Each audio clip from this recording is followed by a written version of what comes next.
¿Qué pasa, raza? Today on Cruising with Mr. Rabbit, we are here in downtown Balboa Park at the Automotive Museum, and we are here for a big event today. It is July 12th, Friday. And why are we here, sweetheart?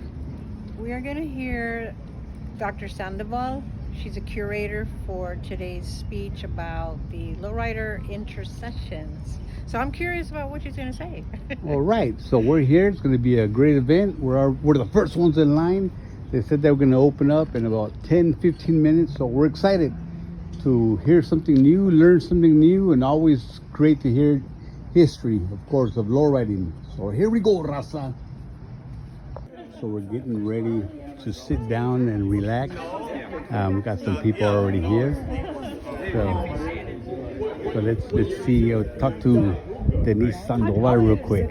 Young lady, can you tell me a little bit of the event? The event, well, we're here at the San Diego Automotive Museum. Welcome to San Diego. Thank you, from LA, and we're going to be talking about the intersections of lowrider culture, sharing some of my research, and very excited to be down here in San Diego. Beautiful, beautiful, and that's great that's on a Friday, because tomorrow you get to enjoy the car show, hopefully at Day of the Bay.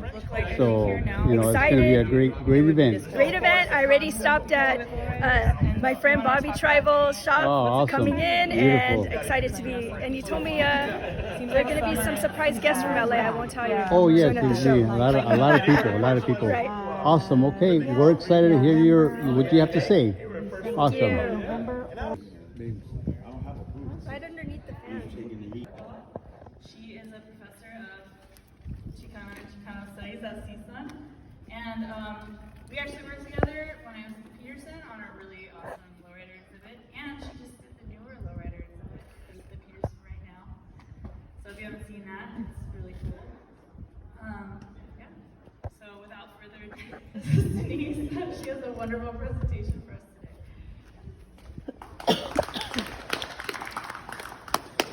Oh, sorry, I'm Maria. I'm the curator of the museum. I had a list and I forgot. I'm going to figure out, could you hear me without the mic?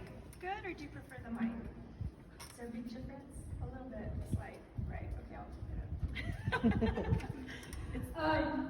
So today, really my talk is inspired by the title that Maria came up with of Lowrider Intersections, since you have an exhibit here that sort of talks about intersections. And even Napoleon Dynamite in the early 2000s, had lowriders and cholos. So when I began to sort of think about how I came to this research, especially in Chicano studies, was how important to me, and why I always see it's a privilege to talk about lowriding, is that a lot of the men that I interviewed have passed away, right? So I think why oral history becomes so important is because it's a way of, in me doing this presentation, sharing their stories with you today. Like, they're here with us today, and I think that is an important way that I approach my research and my speaking engagements. So early issues, women were not always on bikinis on the cover, right?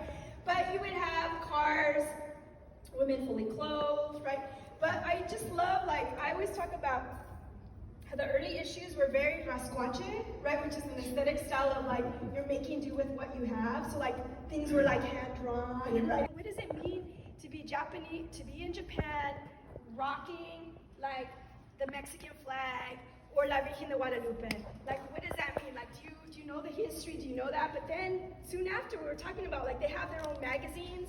When they have I couldn't read them because they were in Japanese, but I would see they had stories on Cesar Chavez, they had stories on the Virgen de Guadalupe. So when we think about the Japanese, they always are students of history and culture, and when they do something, they go full in, right, of sort of celebrating it as a collective.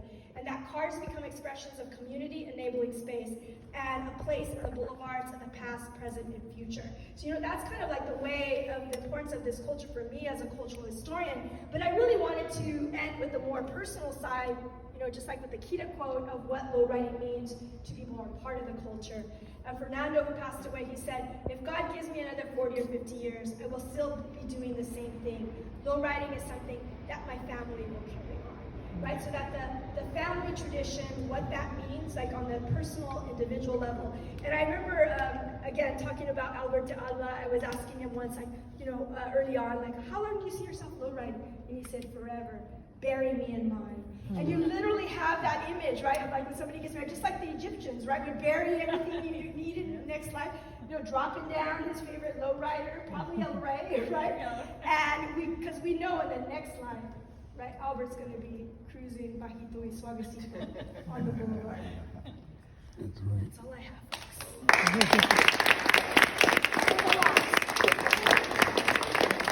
Thank you. That was great.